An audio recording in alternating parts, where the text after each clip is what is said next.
Hello friends, what's up, this is Praveen. Welcome to our YouTube channel. Friends, आज हम बात करेंगे फंडामेंटल क्वांटिटीज़ के कुछ प्रैक्टिकल यूनिट्स के बारे में। क्या होता है फ्रेंड्स, कभी कभी हमको बहुत बड़े क्वांटिटीज़ को मेज़र करना पड़ता है। जैसे हमने लेंथ को मेज़र किया मीटर में या किलोमीटर में, बट कुछ ऐसे डिस्टेंसेस होते हैं, कुछ ऐसे लेंथ होते हैं जिनको हम मीटर में नहीं मेज़र कर सकते या किलोमीटर में नहीं मेज़र कर सकते हैं। ऐसे डिस्टेंसेस के लिए हम कुछ स्पेशल प्रैक्टिकल यूनिट्स का यूज़ करते हैं।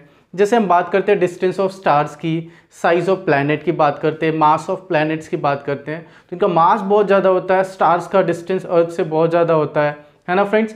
एंड ऐसे ही हम कुछ टाइम पीरियड के बारे में भी बात करेंगे। तो कुछ क्वांटिटीज़ जो बहुत बड़ी होती है या उनको मेजर करने के लिए हमको बड़े यूनिट की ज़रूरत पड़ती है, कुछ क्वांटिटीज़ बहुत छोटी होती हैं जिनको मेजर करने के लिए हमको बहुत छोटे से छोटे यूनिट्स की ज़रूरत पड़ती है। तो friends, we are going to talk about such practical units. तो हम स्टार्ट करेंगे हमारा पहला फंडामेंटल क्वांटिटी लेंथ के बारे में। तो लेंथ के प्रैक्टिकल यूनिट्स के बारे में हम पढ़ने जा रहे हैं फ्रेंड्स। तो हमारा पहला जो यूनिट रहेगा, यूनिट ऑफ लेंथ रहेगा। इसका पहला जो यूनिट है वो ऐसा यूनिट है जिसको हम 1 मीटर बोलते हैं या मीटर बोलते हैं friends. So let's see what is the 1 metre.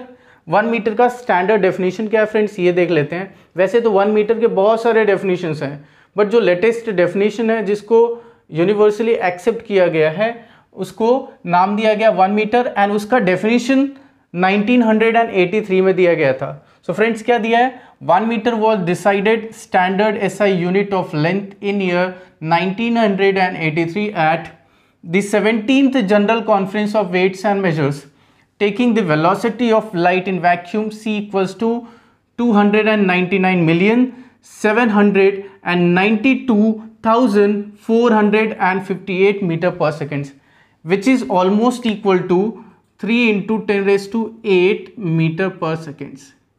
ये वेलोसिटी ऑफ लाइट है ना। 1 मीटर को कब डिसाइड किया गया, 1 मीटर को 1983 में 17th general conference of weights and measures में। ये हर बार general conference of weights and measure होता है जिसमें हर एक क्वांटिटीज़ के लिए यूनिट को डिसाइड किया जाता है, and then it is given universal acceptance.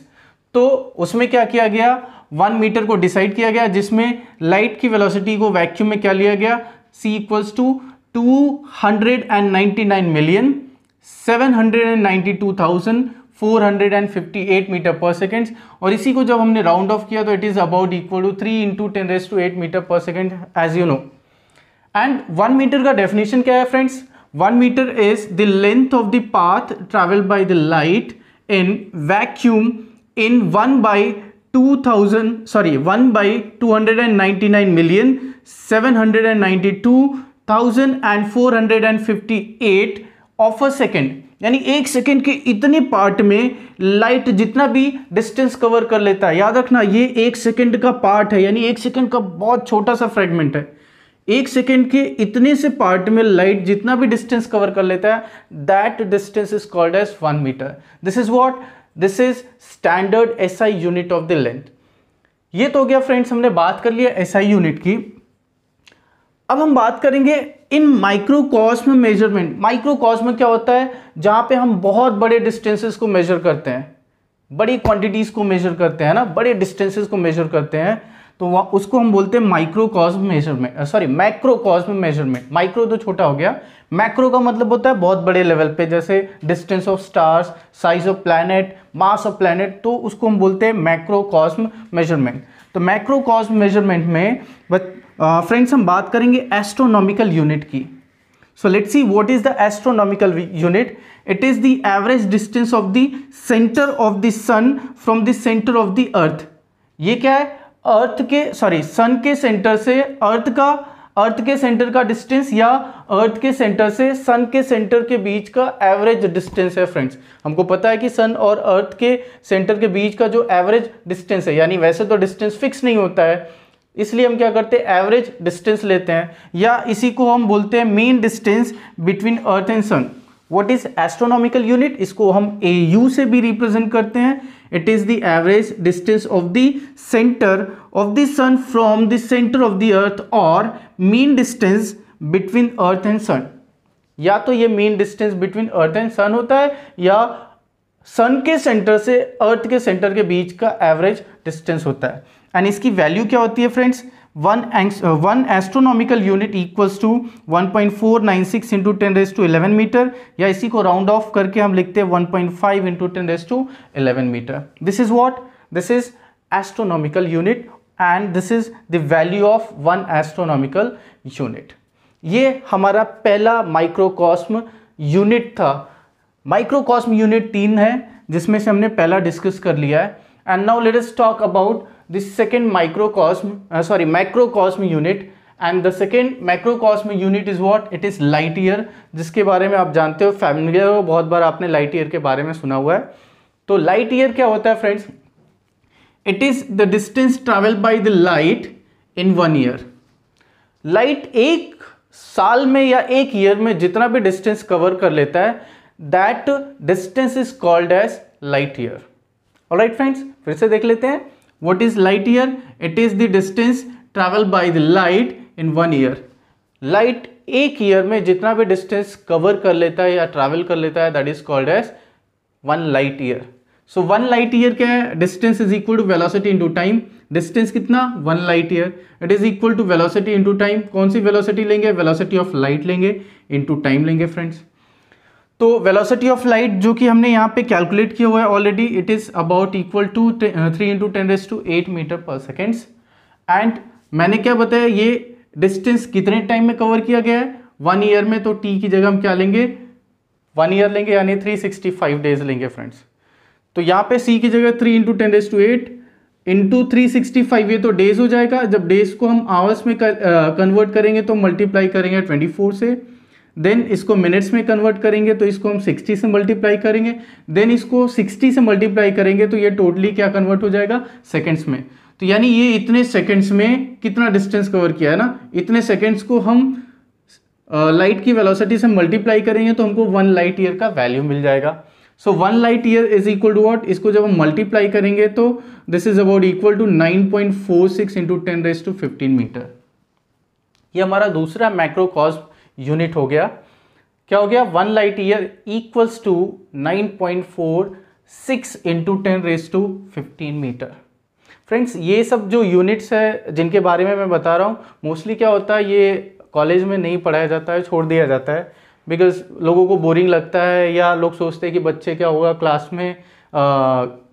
में पढ़ लेंगे, और क्लास वाले सोचते हैं कि कॉलेज में पढ़ा दिया जाएगा, बट दोनों जगह पे नहीं पढ़ाया जाता है। तो इट इज़ वेरी इंपॉर्टेंट। लोग क्या करते हैं, इसको इग्नोर करते हैं, बट मेरे हिसाब से आपको हर एक छोटी छोटी चीज़ें पता होनी चाहिए। तो जितनी भी बेसिक चीज़ें हैं या छोटी छोटी चीज़ें हैं आपके इन्फॉर्मेशन के लिए, अब ऐसा नहीं है कि आप आधा अधूरा पढ़ाई करके फिर जाओ, पूरी तैयारी के साथ जाओ, एक भी चीज़ें नहीं छूटनी चाहिए। तो इसलिए मैं क्या करता हूँ, मैं हर एक चीज़ को जो भी इम्पोर्टेंट लगता है वो मैं आपके यहाँ तक पहुँचाता हूँ इस वीडियो के through. So this is very important, ये सब आपको जानना बहुत ज़रूरी है। इवन जब लोग ग्रेजुएशन में जाते हैं तो भी इनका यूज़ होता है। लाइक एस्ट्रोनॉमी करके एक ब्रांच है फिज़िक्स का, और मैथमेटिक्स में मिलता है एस्ट्रोनॉमी, तो वहाँ पे भी इनका काफ़ी यूज़ होता है, ये एस्ट्रोनॉमिकल यूनिट का एंड लाइट ईयर का। ठीक है, तो ये और कहीं पे नहीं पढ़ाया जाएगा, आपको पहले ही चैप्टर में पढ़ाया जाएगा, इसके बाद सब लोग भूल जाएंगे। और बाकी जो यूनिट्स है, जैसे हमने बात किया इलेक्ट्रिक करंट का, टेम्परेचर का, ल्यूमिनस इंटेंसिटी का, है ना, ये सारे तो आगे चल के हम जब पढ़ेंगे तो वहाँ पे हमको मिल जाते हैं। बट ये जो चीज़ें हैं ये हमको पहले ही चैप्टर में मतलब पहले ही यूनिट में पढ़ाए जाते हैं, उसके बाद ये छूट ही जाता है, इसके बारे में कोई डिस्कस ही नहीं करता। So let us talk about the third macrocosm unit, है ना।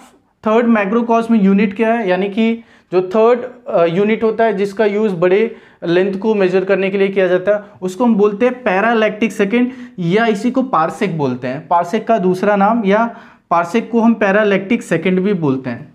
तो पैरालैक्स एंगल वगैरह ये सब तो हम आगे पढ़ने वाले हैं। आगे मैं बताऊंगा कि कैसे पैरालैक्स मेथड का यूज़ करके हम डिस्टेंस ऑफ स्टार्स या साइज ऑफ प्लैनेट्स वगैरह डिटरमाइन करते हैं। So let's see what is the parallactic second और पार्सेक। सो इसका डेफिनेशन देख लेते हैं फ्रेंड्स। पार्सेक क्या होता है, it is the radius of a circle at the centre of which an arc of a circle of length 1 astronomical unit subtends an angle of 1 second.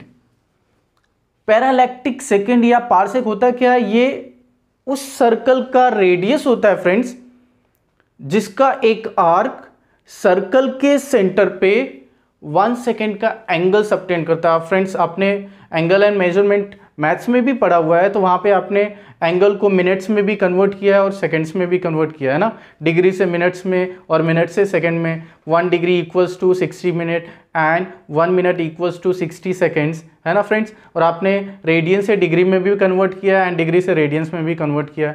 और आपको पता है कि 180 degree equals to pi radian होता है, so 1 degree equals to pi by 180 radians होता है। ऐसे ही pi radian equals to 180 degree, so 1 radian equals to 180 by pi degree हो जाएगा। ऐसे हम कन्वर्ट कर सकते हैं। तो फिर से देख लो फ्रेंड्स, व्हाट इज पैरालैक्टिक सेकेंड और what is parsec. It is the radius of a circle, ये उस सर्कल का रेडियस है एट द सेंटर ऑफ विच, जिसके सेंटर पे N arc of a circle of length 1 astronomical unit, जिसके सेंटर पे एक सर्कल का आर्क जिसका लेंथ 1 एस्ट्रोनॉमिकल यूनिट है, सबटेन्स एन एंगल्स, कितना एंगल सबटेंड करता है, ऑफ 1 सेकेंड, 1 सेकेंड का एंगल सबटेंड करता है। यानी वो सर्कल जिसके सेंटर पे उस सर्कल का एक आर्क लेंथ, जिसका लेंथ कितना है, 1 एस्ट्रोनॉमिकल यूनिट है, अगर 1 सेकेंड का एंगल सबटेंड करता है तो उस सर्कल का जो भी रेडियस होगा, that radius is said to be parsec और it is called as parallactic second. So friends हम पारसेक या पैरालैक्टिक सेकेंड की वैल्यू निकाल लेते हैं। इसकी वैल्यू क्या आएगा, तो फ्रेंड्स हमको पता चल गया कि जो लेंथ ऑफ आर्क है वो 1 एस्ट्रोनॉमिकल यूनिट है, एंड जो कि अभी हमने यहाँ पे ऑलरेडी निकाला हुआ है, कितना है, 1 astronomical unit is around 1.496 into 10⁻11 metre, या इसी को 1.5 भी लिख सकते हैं। कितना एंगल सबटेंड करता है friends, theta equals to 1 second. जब इसको हम मिनट में कन्वर्ट करेंगे तो 1/60 मिनट हो जाएगा, और इस मिनट को जब हम डिग्री में कन्वर्ट करेंगे तो 1/60 इंटू 60 हो जाएगा फ्रेंड्स। एंड जब इसको रेडियंस में कन्वर्ट करेंगे तो दिस इज मल्टीप्लाइड बाय 1/पाई/180, तो ये किस में कन्वर्ट हो जाएगा friends, this will be converted into radiance. तो ये 1 सेकेंड जो है 1/60 इंटू 60 इंटू पाई/180 रेडियंस में कन्वर्ट हो गया। अब हमको फॉर्मूला पता है फ्रेंड्स, फॉर्मूला क्या होता है, फॉर्मूला होता है angle equals to arc length upon radius होता है। तो अब रेडियस को हम एंगल के साइड में लेके आ जाएंगे, इधर साइड में, यहां पे रेडियस आ जाएगा एंड यहां पे क्या आ जाएगा फ्रेंड्स, यहां पे एंगल आ जाएगा। तो वही फॉर्मूला हमने यहां पे लिखा है, radius equals to arc length upon angle आ जाएगा। सो आर इक्वल्स टू क्या हो जाएगा फ्रेंड्स, 1 एस्ट्रोनॉमिकल यूनिट अपॉन यहाँ पे क्या हो जाएगा, थीटा हो जाएगा। 1 astronomical unit is what, it is 1.496 into 10⁻11 metre upon theta की वैल्यू हमने क्या लिखा है फ्रेंड्स, यहाँ पे pi upon 60 into 60 into 180 radians. अच्छा होगा क्या फ्रेंड्स, ये जो डिनोमिनेटर में दिख रहा है 60 इंटू 60 इंटू 180, ये पूरा ऊपर आके न्यूमरेटर में मल्टीप्लाई हो जाएगा, नीचे बचेगा पाई जिसकी वैल्यू 3.14 होता है। और इसको जब हम कैलकुलेट करेंगे फ्रेंड्स तो हमको क्या मिलेगा, r is equal to 3.084 into 10⁻16 metre, which is rounded off to the 1 decimal digit, and it is about equal to 3.1 into 10⁻16 meter. This is what, this is the value of 1 parsec. इसी को हम 1 parsec भी बोलते हैं। यानी हम क्या लिख सकते हैं, that is 1 parsec is equal to 3.1 into 10⁻16 metre हम लिख सकते हैं। आर ही क्या है, आर ही 1 parsec है फ्रेंड्स। सो ये आपको समझ में आया होगा आई थिंक। सो ये हमने तीनों मैक्रोकॉस्मिक यूनिट के बारे में डिस्कस कर लिया। अब फ्रेंड्स हम डिस्कस करेंगे इनके बीच रिलेशन क्या होता है, astronomical unit, light year and parallactic second यानी कि पारसेक के बीच रिलेशन क्या होता है ना, ये दोनों एक दूसरे से कैसे रिलेटेड है, इनके बारे में डिस्कस करते हैं। ओके फ्रेंड्स, अब हम बात करेंगे relation between astronomical unit, light year and parsec. इन तीनों के बीच हम रिलेशन फाइंड आउट करेंगे। सो फ्रेंड्स हमारा यहाँ पे 1 एस्ट्रोनॉमिकल यूनिट हमको पता है कि it is 1.496 which is round figure equals to 1.5 into 10⁻11 metre. 1 light year is equal to 9.46 into 10⁻15 metre and 1 parsec is equal to 3.1 into 10⁻16 metre. इनके बीच रिलेशन फाइंड आउट करना है। तो फ्रेंड्स हम क्या करेंगे, इन दोनों का रेशियो निकालेंगे, 1 light year upon 1 astronomical unit, and this is equal to 1 light year, यहाँ पे जो वैल्यू है यहाँ पे सब्सटीट्यूट किया, एंड 1 एस्ट्रोनॉमिकल यूनिट का वैल्यू यहाँ पे हमने सब्सटीट्यूट किया, और जब हम इनको डिवाइड करेंगे ये तो पावर यहाँ पे 4 बचेगा, and 9.46 divided by 1.5 gives 6.3। So friends हमको 1 लाइट ईयर की वैल्यू एस्ट्रोनॉमिकल यूनिट के फॉर्म में निकालना है, तो क्या मिलेगा, 1 लाइट ईयर इक्वल्स टू, ये जाके इधर मल्टीप्लाई हो जाएगा, सो हमको मिलेगा 1 light year equals to 6.3 into 10⁴ astronomical unit. So this is relation between light year and astronomical unit, जो कि आपको याद रखना है, 1 light year equals to 6.3 into 10⁴ astronomical unit. Next one friends, अब हम क्या करेंगे, पारसेक को हम क्या करेंगे, लाइट ईयर से डिवाइड कर लेंगे। So 1 parsec upon 1 light year is equal to what, 1 parsec 3.1 into 10⁻16 metre होता है, and 1 light year is what 9.46 into 10⁻15 metre होता है। इनको जब डिवाइड करेंगे फ्रेंड्स, यहाँ पे 10⁻1 बचेगा, एंड 3.1 को जब हम डिवाइड करेंगे 9.46 से तो हमको 0.326 मिलेगा, जिसमें हम 10 से मल्टीप्लाई करेंगे तो हमको मिलेगा फ्रेंड्स 3.26। सो हमको 1 पारसेक की वैल्यू लाइट ईयर के फॉर्म में अगर निकालना है फ्रेंड्स, तो हम क्या करेंगे, 1 parsec equals to 3.26 light year मिल जाएगा। This is the relation between parsec and light year. 1 parsec equals to 3.26 into light year हो जाएगा फ्रेंड्स। अब ऐसे ही फ्रेंड्स, अगर आपको क्या करना है, पारसेक और एस्ट्रोनॉमिकल यूनिट के बीच रिलेशन फाइंड आउट करना है, तो पारसेक और हम क्या करेंगे, एस्ट्रोनॉमिकल यूनिट को आपस में डिवाइड कर लेंगे। तो पारसेक में 10⁻16 है, एंड आपका एस्ट्रोनॉमिकल यूनिट में क्या है, 10⁻11 है। तो हम पारसेक को डिवाइड कर देंगे किससे, एस्ट्रोनॉमिकल यूनिट से, तो हमको यहाँ पे इनके बीच भी रिलेशन मिल जाएगा। अब इसके बाद कुछ अदर यूनिट्स हैं जो कि बहुत यूज़फुल है और कई बार पूछे भी जाते हैं, तो यहाँ पे या कई जगह पे हमको अप्लाई करना पड़ता है फ्रेंड्स। तो let us talk about this some practical units, some other useful units क्या है, इंच है। So 1 inch is about equal to 0.0254 metre के आसपास होता है फ्रेंड्स। 1 फुट की बात करते हैं, 1 foot is equal to 0.3048 metre होता है। 1 यार्ड की बात करते हैं, which is about equal to 0.9144 metre, and 1 mile की बात करते हैं, इट इज़ 1.609 इंटू 10⁻³ मीटर, यानी कि 1 माइल जो होता है राउंड फिगर 1.6 किलोमीटर के आसपास होता है। एंड इसके बाद नेक्स्ट फ्रेंड क्या है, 1 नॉटिकल माइल है, जो कि अराउंड 1.9 किलोमीटर के आसपास होता है, which is about equal to 1.852 into 10⁻³ metres इनका यूज़ होता है। इनको आप याद रखिए, इनको नोट कर लीजिए, या इसका स्क्रीनशॉट भी आप लेके रख सकते हैं, ये बहुत काम आएगा। एंड इसके बाद फ्रेंड्स, अभी हमने मैक्रोकॉस्म यूनिट के बारे में डिस्कस किया था, अब हम डिस्कस करेंगे माइक्रोकॉस्म यूनिट की, यानी कि माइक्रोकॉस्म जब मेजरमेंट करते हैं हम, तब हमको बहुत छोटे से छोटे यूनिट की ज़रूरत पड़ती है। तो 1 माइक्रोन, जिसको हम 1 माइक्रोमीटर भी बोलते हैं, या इसको 1 μm से रिप्रेजेंट करते हैं, this is equal to 10⁻⁻6 meter. Microcosm measurement में हम छोटे से छोटे डिस्टेंस को मेजर करते हैं, या छोटे से छोटे लेंथ को मेजर करते हैं, या छोटे से छोटे रेडियस को मेजर करते हैं। सो 1 माइक्रोन को ही 1 माइक्रोमीटर भी बोलते हैं, एंड इसकी वैल्यू क्या होती है, 10⁻⁻6 मीटर। इसके बाद 1 नैनोमीटर, जिसकी वैल्यू 10⁻⁹ मीटर होती है। 1 एंगस्ट्रॉम की बात करते हैं, जिसको हम 1 से भी रिप्रेजेंट करते हैं, A0 से, and this is about equal to 10⁻10 metre. And 1 fermi, जिसको हम 1 फेम्टोमीटर बोलते हैं फ्रेंड्स, क्या होता है, इट इज फेम्टोमीटर। फर्मी बोला जाए या 1 फेम्टोमीटर बोला जाए, दोनों ही। फर्मी का यूज जैसे आप एटॉमिक लेवल पे जब मेजरमेंट करते हो, एटॉमिक न्यूक्लियस एटॉमिक रेडियाई या न्यूक्लियर रेडियाई वगैरह जब आप फाइंड आउट करते हो, देन उसका जो ऑर्डर होता है वो 10⁻⁻15 के ऑर्डर का होता है, जो न्यूक्लियस का रेडियस वगैरह होता है। Then we use the term fermi. तो 1 फर्मी is equal to 10⁻15 metre. And x-ray unit, इसका भी यूज़ हम क्या करते हैं फ्रेंड्स, जब हम किसी सॉलिड्स में जैसे ब्रैग्स इक्वेशन वगैरह का यूज़ करते हैं, डाइफ्रैक्शन ऑफ लाइट का यूज़ करके जब हम 2 एटम्स के बीच का जब गैप निकालते हैं, उनके बीच का स्पेसिंग निकालते हैं, तो उस टाइम जो भी डिस्टेंस मेजर करते हैं उसको एक्सरे यूनिट के फॉर्म में मेजर करते हैं। And 1 x-ray unit is about equal to 10⁻13 metre होता है। अब फ्रेंड्स, अब हम बात करेंगे, अभी तो हमने ये सब जो भी यूनिट्स डिस्कस किया ये तो लेंथ का था।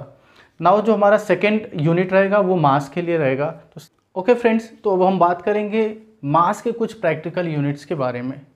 सो मास तो पता ही है आपको, मास होता क्या है, it is the amount of matters concentrated in a body, है ना, या present in a body.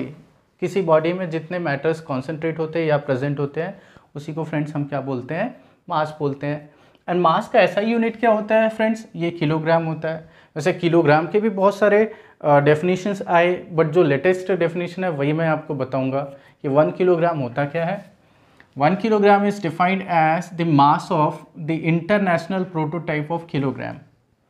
International prototype of kilogram का जो मास है वही क्या है, 1 किलोग्राम है। अब ये जो इंटरनेशनल प्रोटोटाइप ऑफ किलोग्राम है वो क्या है, which is the standard block of platinum iridium alloy preserved in the International Bureau of weights and Measures at the Sevres near Paris, France. ये फ्रेंड्स एक ब्लॉक है जो कि किसका बना हुआ है, प्लैटिनम इरिडियम अलॉय का बना हुआ है। एंड वो प्लैटिनम इरिडियम अलॉय का जो मास है वही 1 किलोग्राम है, जिसको हमने स्टैंडर्ड किलोग्राम कंसीडर किया है, which is considered as the SI unit of mass.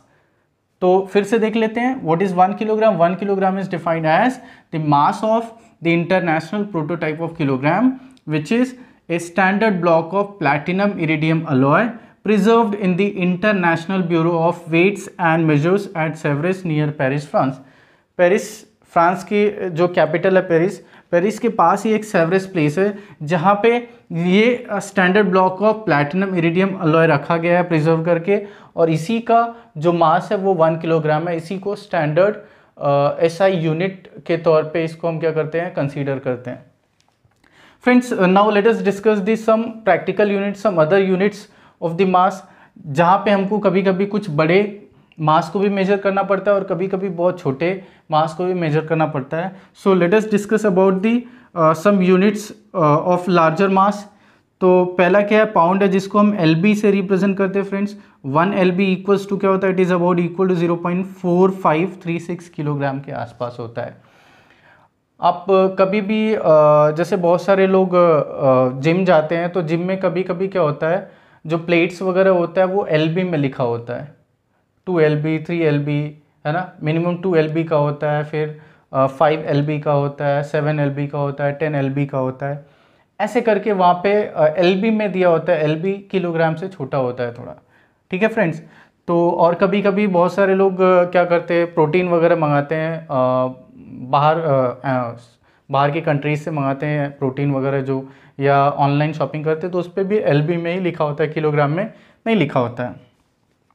So 1 LB is about equal to 0.4536 kilogram. And 1 slug, ये भी फ्रेंड्स ये मोस्टली यूरोपियन कंट्रीज़ में इसका यूज़ किया जाता है स्लज का, है ना, जैसे ब्रिटेन वगैरह में, ग्रेट ब्रिटेन वगैरह में, वहाँ पे LB से भी ज़्यादा अगर क्वांटिटी है तो उसको स्लज में मेजर किया जाता है। And this is about equal to 14.59 kilogram. इसकी वैल्यू 14.59 किलोग्राम के आसपास होती है, किसकी, 1 स्लज की वैल्यू। अब फ्रेंड्स, हमारे इधर भी बहुत सारे जो लाइक अनाज वगैरह मंगाए जाते हैं या ऑयल वगैरह मंगाई जाती है कंटेनर वगैरह में, उसको हम क्विंटल में या मेट्रिक टन वगैरह में मेजर करते हैं। तो क्विंटल की बात करें जिसको हम 1 Q से रिप्रेजेंट करते हैं, 1 quintal is about equal to is exactly equal to 100 kg। 1 quintal जो होता है वो 100 kg के बराबर होता है। एंड इसके बाद नेक्स्ट है फ्रेंड्स, टन है या मेट्रिक टन है, जिसकी वैल्यू 1000 kg के आसपास होती है। तो अगर हम सपोज़ कोई भी गोनी वगैरह है उसमें 1000 kg के आसपास सामान रखा हुआ है, अनाज रखा हुआ है, तो that is considered as 1 ton और 1 मेट्रिक टन। एंड जो लार्जेस्ट यूनिट है मास का, उसको हम बोलते हैं चंद्रशेखर लिमिट, इसको CHL बोलते हैं। 1 CHL is about equal to 1.4 times of the mass of the sun. जो 1 चंद्रशेखर लिमिट होता है, ये सबसे बड़ा यूनिट होता है मास का, सबसे बड़ा यूनिट मास का होता है, जिसका यूज़ मास के मेजरमेंट के लिए किया जाता है। So 1 CHL is equal to what? It is 1.4 times of the mass of the sun. And कुछ स्मॉलर यूनिट्स की बात कर लेते हैं, जिसमें एटॉमिक मास यूनिट है जिसको 1 AMU बोलते हैं, 1.66 × 10⁻⁻27 kg होता है फ्रेंड्स। जब आप ये atoms, molecules and nuclei chapter पढ़ेंगे 12th में, तो वहाँ पे इसके बारे में हम डिटेल में डिस्कस करेंगे 1 AMU के बारे में। यहाँ पे खाली हम यूनिट्स के बारे में देख लेते हैं।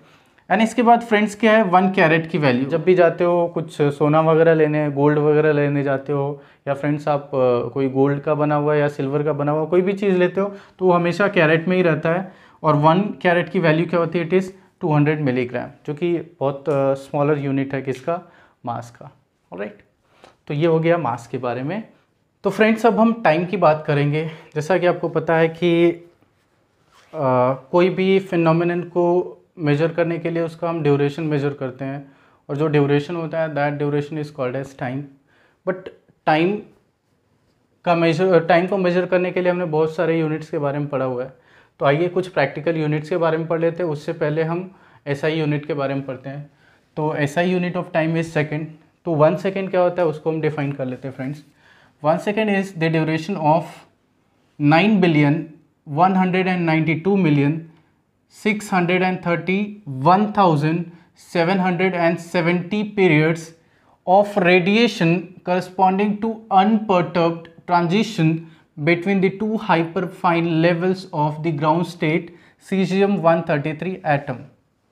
यानी ग्राउंड स्टेट में cesium-133 एटम का 2 हाइपरफाइन लेवल्स के बीच जो ट्रांजिशन होता है, ट्रांजिशन मतलब जंप करना है ना, जंप करके एक लेवल से दूसरे लेवल पे जाना। हाइपरफाइन का मतलब बहुत पतले एनर्जी लेवल्स होते हैं, बहुत फाइन एनर्जी लेवल्स, बहुत टाइनी और फाइन एनर्जी लेवल्स के बीच जो इस एटम का ट्रांजिशन होता है, यानी जंप करके यहाँ पे जाते हैं एक्साइट होके, फिर एक्साइट होके वापस नीचे आते हैं। तो जो ट्रांजिशन हो रहा है यानी वाइब्रेशन हो रहा है, वो वाइब्रेशन कितना हो रहा है, इतने वाइब्रेशंस हो रहे हैं। इतने वाइब्रेशन के लिए जितना भी टाइम लगता है that time is called as 1 second. फिर से देख लो, 1 सेकेंड वो ड्यूरेशन है जिनमें 9,192,631,770 पीरियड्स ऑफ क्या होते हैं, ट्रांजिशंस होते हैं of radiation corresponding to unperturbed transition between the 2 hyperfine levels of the ground state caesium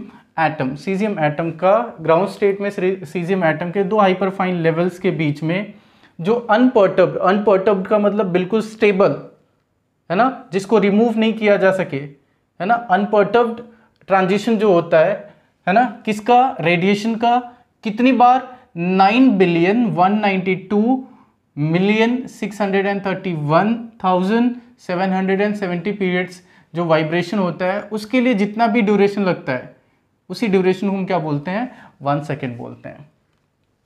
अब इसके कुछ लार्जर यूनिट्स भी हैं फ्रेंड्स। लार्जर यूनिट्स क्या है, सोलर डे है। सोलर डे आपने ये सब के बारे में पढ़ा हुआ है, आप फैमिलियर है ये सारे टर्म से। मैं एक बार फिर से एक्सप्लेन कर देता हूँ। What is solar day? It is the time taken by the earth to complete its 1 rotation about its own axis with respect to sun.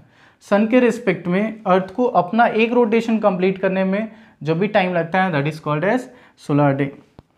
And next one is what, sidereal day. Sidereal day is what? It is the time taken by the earth to complete its 1 rotation about its own axis with respect to distant star. Distant stars के compare में अर्थ को अपना एक rotation complete करने में जितना time लगता है that is called as 1 sidereal day। उसको हम 1 sidereal day बोलते हैं। सन के रिस्पेक्ट में जो एक रोटेशन कंप्लीट करने में टाइम लगता है उसको बोलते हैं solar day. And sidereal day is what, distant star, यानी सन से भी ज़्यादा जो दूर स्टार्स होते हैं उनके रिस्पेक्ट में अर्थ को अपना एक रोटेशन कंप्लीट करने में जो भी टाइम लगता है उसको क्या बोलते हैं, sidereal डे बोलते हैं।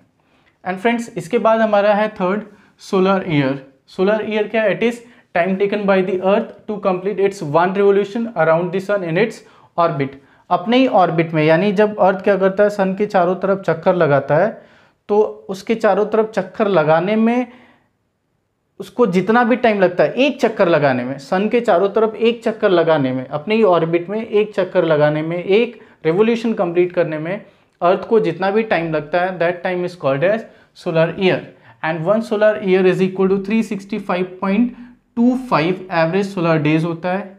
एक सोलर ईयर में 365.25 एवरेज सोलर डे होता है। एंड 1 सोलर ईयर में 366.25 सिडरियल डेज होता है। ये आपको याद रखना है। Now let us talk about the tropical year. What is tropical year? The year in which there is total solar eclipse. वो साल जिसमें टोटल सोलर इक्लिप्स होता है ना, पूरे तरीके से, जिसको हम बोलते हैं सूर्य ग्रहण, है ना, वो ईयर जिसमें हम उस ईयर की बात कर रहे हैं, पर्टिकुलर ईयर की, जिसमें सन पूरे तरीके से क्या होता है, गायब हो जाता है, यानी टोटल सोलर इक्लिप्स होता है। That year is called as tropical year. And let us talk about the leap year. Leap year क्या होता है friends? The leap year is what the year in which the year which is divisible by 4 and in which the February has 29 days is called as leap year। यानी वो साल जो कि क्या होता है, 4 से डिवाइड हो सकता है। those years which can be divided by 4 और which is divisible by 4, जैसे 2020 हो गया, तो ये 4 से डिवाइड हो सकता है। तो इस अगर डिवाइड हो सकता है तो ये क्या है, लीप ईयर है ना। 2024 ईयर, वो भी क्या होगा, 4 से डिवाइड हो सकता है। 2000 ईयर था, वो भी 4 से डिवाइड हो सकता था। लेकिन साथ में ये भी याद रखना है कि जिसमें फेब्रुअरी मंथ कितना हो, जिसमें फेब्रुअरी मंथ 29 डेज का हो, ये भी याद रखना है। The year which is divisible by 4 and in which the February month has 29 days is called as leap year. Century की बात करते हैं तो 100 साल मिलके क्या होता है, एक सेंचुरी बनाता है ना। सो 100 ईयर्स मेक अ सेंचुरी, है ना। इसके बाद क्या, ल्यूनर मंथ है। It is the time taken by the moon to complete its one revolution around the earth in its orbit। Moon को अपने ही ऑर्बिट में अर्थ के चारों तरफ एक चक्कर लगाने में, एक रेवोल्यूशन कंप्लीट करने में जितना भी टाइम लगता है, that time is called as lunar month. And one lunar month is what, it is 27.3 days. एंड इसके बाद कुछ हम स्मॉलेस्ट यूनिट की बात करें, जैसे नैनो सेकेंड है, 10⁻⁹ सेकेंड होता है। माइक्रो सेकेंड 10⁻⁶ सेकेंड होता है। ऐसे ही कुछ ऐसे प्रैक्टिकल यूनिट्स हैं जिनके बारे में हम नहीं जानते, जिसको हम शेक बोलते हैं। 1 shake is equal to 10⁻⁸ seconds होता है। एंड 1 प्लैंक टाइम होता है, जो कि सबसे स्मॉलेस्ट यूनिट ऑफ टाइम है, and it is equal to what, it is 10⁻43 seconds होता है फ्रेंड्स। तो ये सारे इंफॉर्मेशन बहुत ही इंपॉर्टेंट है और आपको मिलेंगे भी नहीं, इसलिए अब जो भी मिल रहा है उसको नोट करते जाइए, अपना एक नोट्स बनाइए, अच्छे से समझ में आएगा। आइए कुछ और भी यूनिट्स और भी प्रैक्टिकल यूनिट्स लिख लेते हैं हम, बहुत ज़्यादा उसके बारे में डिस्कस नहीं करेंगे, खाली मैं उसके बारे में आपको फॉर्मूला लिख के दे देता हूँ, वो आप नोट कर लो, ठीक है फ्रेंड्स।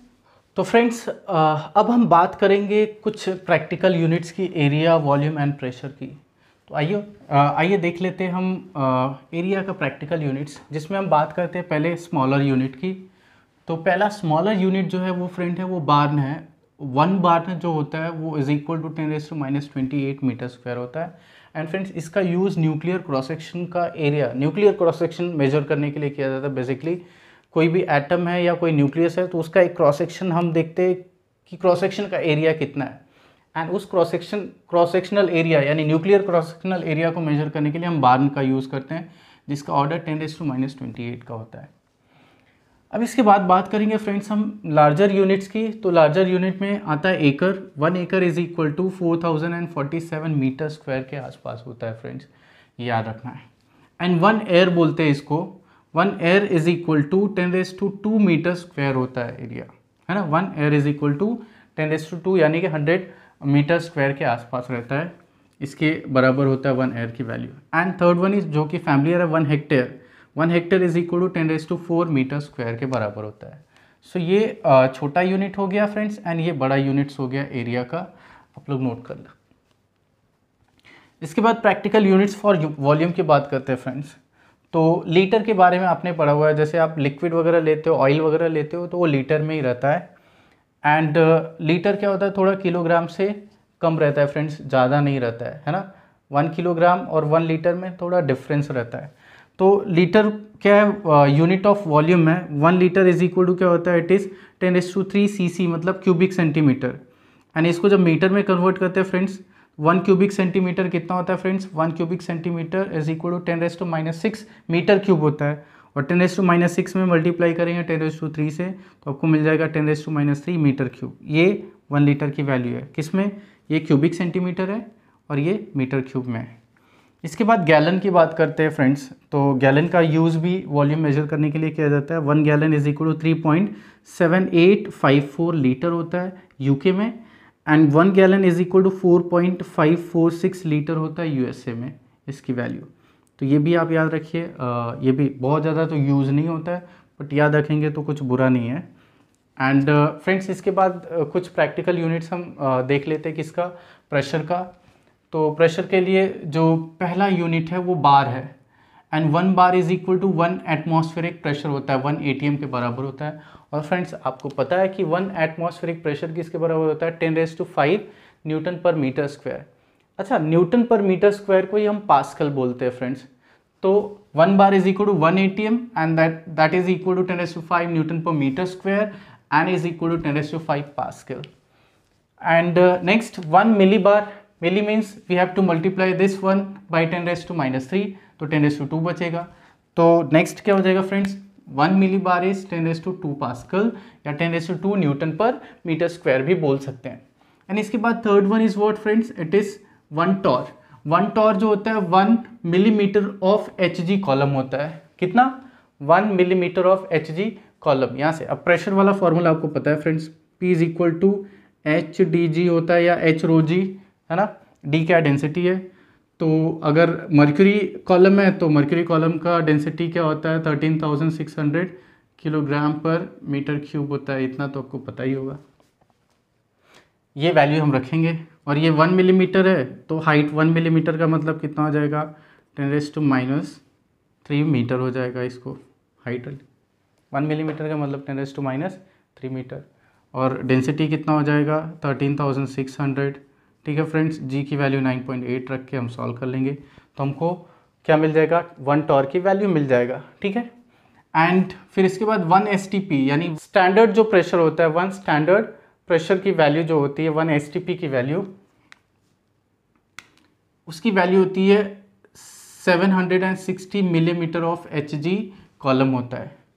इसकी वैल्यू 760 होता है, इसका 1 मिलीमीटर ऑफ Hg कॉलम होता है। तो यहाँ पे अगर हमको निकालना है फ्रेंड्स स्टैंडर्ड प्रेशर की वैल्यू निकालना है, तो स्टैंडर्ड प्रेशर को निकालने के लिए हम क्या करते हैं, same formula P equals to HdG का यूज़ करते हैं, और H की वैल्यू 760 मिलीमीटर ऑफ Hg है तो ये 10⁻³ हो जाएगा। D की वैल्यू 13,600 हो जाएगा, एंड G की वैल्यू 9.8 रख लेंगे। तो यहाँ से हम क्या कर सकते हैं, स्टैंडर्ड प्रेशर की वैल्यू कैलकुलेट कर सकते हैं ये वैल्यू रख के। तो आई होप फ्रेंड्स आपको ये वीडियो अच्छा लगा होगा, काफ़ी इन्फॉर्मेटिव लगा होगा। अगर आपको वीडियो अच्छा लगा होगा फ्रेंड्स तो मेरे वीडियो को लाइक करिए, एंड अगर आप चैनल पे नए हैं तो आप मेरे चैनल को सब्सक्राइब कर लीजिए, साथ में बेल आइकन को भी प्रेस कर लीजिए ताकि मेरे नए आने वाले सभी वीडियोज़ का नोटिफिकेशन आपको डायरेक्टली मिलता रहे। तो फ्रेंड्स आज के लिए इतना ही, मिलते हैं नेक्स्ट लेक्चर में नेक्स्ट टॉपिक के साथ। तब तक के लिए bye bye and thanks for watching my videos.